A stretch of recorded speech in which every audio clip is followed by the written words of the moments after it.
Every morning what I do when I wake up, which I found helped me hold my adjustments, is a routine, and I call it 2-minute yoga.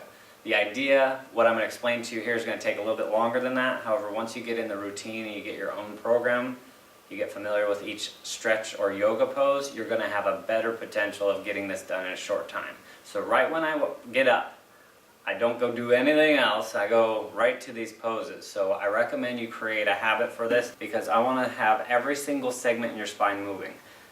The lumbar spine, the cervical spine, the thoracic spine, all of those segments we need to have moving in all different directions every morning, just like a cat when it wakes up and stretches, has more potential for you to hold your adjustments and also self-correct. It also allows your brain to get connected to your spine in a way that it can protect itself.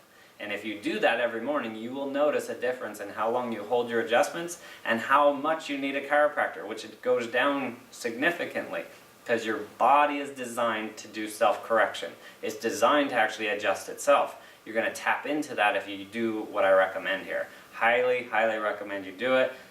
It is one of the biggest things that I've seen that people put off. It's also one of the biggest determining factors in whether or not you hold your adjustment. So take advantage of it. Your body's designed that way. You usually feel really good when you do it, and it only takes a couple minutes. I recommend you do it every day the rest of your life. Take my word for it. I've been doing it for a few years now, haven't had any breaks, and it makes a big difference in how I hold my adjustments. Okay, so go ahead and do child's pose. So what she's going to do, she's going to be on her knees with her hips back and her arms extended forward. You will do this at your own rate. You're not going to try and impress anybody but yourself. Okay, and you compete with yourself, not other people. So to have this done correctly, you're not going to feel pain. You're not going to feel all kinds of discomfort. If you do, you're going to slowly get into this posture without overstretching something or injuring something.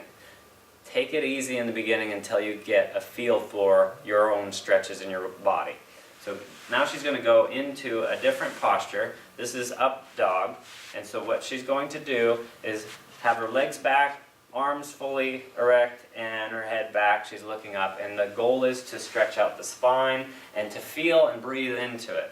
With yoga, they teach you all kinds of different mechanisms for breathing and centering yourself. I recommend you go take a class on this. At minimum, what you're doing, for my intention, is you're getting the spine moving in the morning and you're extending it. Okay? And you should feel good with that stretch. The next pose she's going to do is down dog, which is a flexion of the spine, and it's also a hamstring and calf stretch at the same time.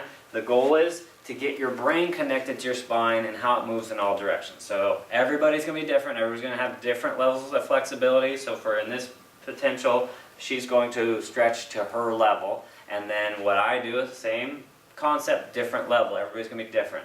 So this is called down dog.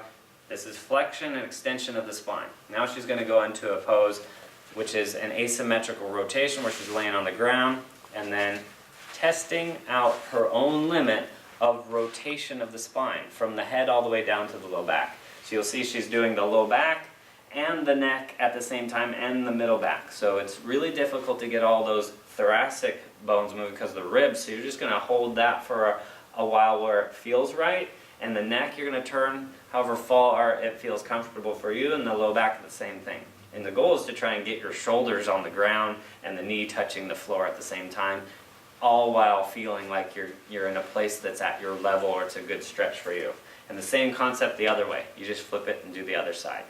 So these things you can do every morning. There's a basic entry-level way of doing that. If you need that information, let me know, because if this is too advanced for you, don't injure yourself trying to do this. Ask me how to do an entry level or basic level, like you can do this in a seated position. I can show you how. Next thing we want to do is we're going to use a ball and do abs and low back. And this is another way to do flexion extension, but also add a little bit of resistance to it. So doing abs and low back, I like planks, but I also like to move the spine. And what I'm seeing when I do abs and low back is as I move my back and I'm also flexing these muscles, I'm training my brain how to move the spine, and I'm getting it connected every day. So I do these every day. And you'll do your own level of this, and you'll see that she's not supporting her head with her hands. And when you support your head with your hands, the potential is you're going to irritate the atlas and the neck. So what she's doing right now is not only doing the ab exercise, she's also getting her neck muscles exercise, because the head's pretty heavy.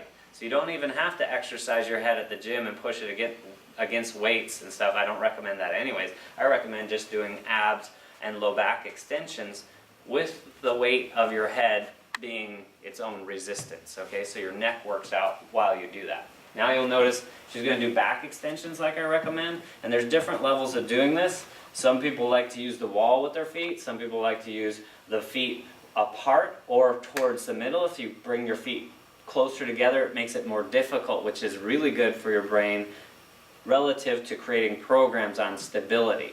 And since there's a high learning curve, when you're starting out with the ball, I recommend that you try it in a safe area. You're not going to be next to a bunch of things that if you fell off, you got hurt.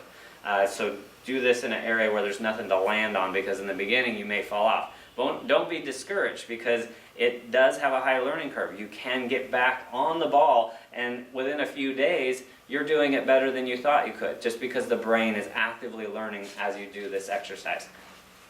I happen to have been doing this for some time now, and so what I've been doing is just a simple routine. I'll do 50 crunches on one side, I'll do 50 extensions on the back, and so what I'll do now is I'll actually do back extensions with my arms at the same time I'm doing the ball, and then I'll even do one leg at the same time just to increase balance.